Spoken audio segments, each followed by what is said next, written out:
Now, it's a first Blackpool final for Gerwyn Price, leaving just the Premier League is the only major he hasn't yet made the final of.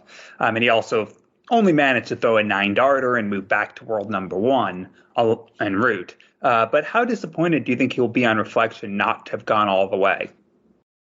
I think he will be. And going into that final on Sunday night, it was looking like being the perfect week in Blackpool for Gerwyn Price. Friday, he won his quarter-final against Jose de Souza 16-14, that 104 average, and that was a win that put him back to the world number one position after Peter Wright lost to Dimitri van den Berg the night before. Then Saturday night, as you mentioned, gets the nine-darter against Danny Noppert, wins that game, 102 average, and I think he went into that final, I think it was a slight favourite with the bookmakers, and for a lot of what I was seeing on social media online, people were backing Price to win the final, and it wasn't a case of who would win the final, it was how close would the final be, how competitive would Michael make the final. But it had a lot of build up. It was bound to that. The Sky coverage didn't start until 9 p.m. here in the UK. It was getting on a little bit when we finally got underway, but it was the first time they'd met in a major final on Sky, Gerwyn Price and Michael van Gerwen, and surprisingly the first on TV since the 2020 UK Open in any TV knockout tournament. So it's been a little while since these two have met in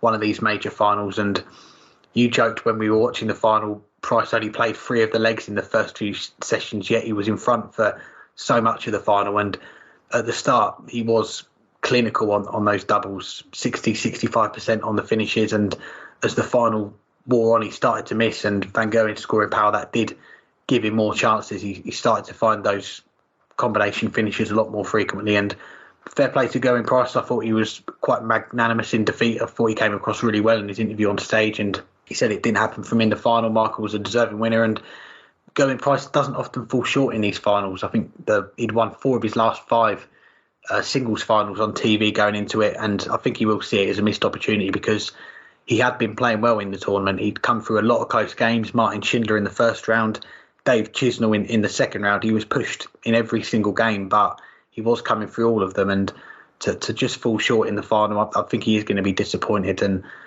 he's finding a way to get those 9 darters. He's the first player to throw 3 9-darters on TV in a year. He's now the first to throw 4 9-darters on TV in a year. Maybe he's looking towards double figures. That might be a bit much, but he's back to world number one. And for a lot of the week, he was playing like a world number one again. And it's a position that he does now hold in the rankings. And I think this run will give him a bit of renewed belief that his game is coming back in the right direction as we come into that busy end of the year. And he's won a major every year since his first one in 2018, 4 years in a row.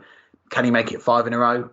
I think there's going to be a time when he's going to win that major title this year. And I don't think he's too far away from making it 5 years in a row. Yeah, you said something near the end there that I was going to say, and well, I'll still say it anyway. And that looked like the world number one again. He's looked like the world number one before, many times on the European Tour, even more often in Players' Championship events. But I don't think we've really seen over the course of an entire televised tournament him, quote unquote, look like the world number one. He's had matches where he's done it, and he's obviously won the world title. He's won 3 Grand Slams. He's figured out ways to, even when not looking like the world number one, still come away with the title. I just talked about how Michael van Gerwen did that for most of this past week as well.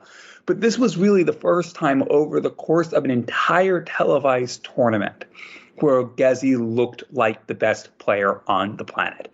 Maybe not reaching the same heights as Peter Wright did in winning this title 1 year ago, but coming close at times, particularly in the quarterfinals and semifinals, where he was really just unplayable. And even before that, just playing at a very high standard, even if not his best, in what was 2 really difficult matches to get there against Martin Schindler, who, credit where credit's due, Martin Schindler looked like a future top 16 player. Obviously, we know he's a very good player on the floor on the Euro Tour, but we hadn't seen him bring it to the television like he did in that match. He made Gezi play near Gezi's best in that match, and he pushed him all the way. And Dave Chisnell played fairly well, but it always seemed like Gerwyn Price was going to win that match. But after that, he really did look like the world number one for the first time. And he did get back to being the world number one as a result, but he didn't get the trophy.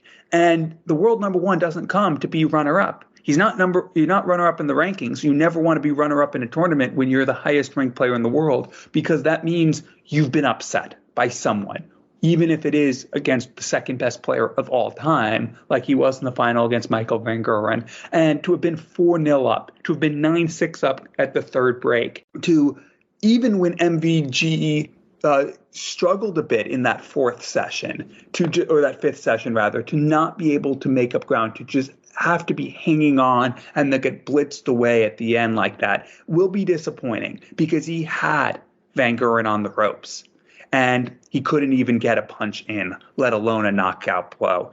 And for someone who for almost the entire week up until that very end of the final looked like the best player on the planet and a deserved world number one, to not get the title will be disappointing. But as you also said, there will be more events coming up, and it looks like the worst of the injury battles are behind him, as they are, it appears, for Michael Van Gerwen as well. And that's going to make Gerwyn Price all the more dangerous. He knows he can and will beat MVG in other events. It wasn't to be this time.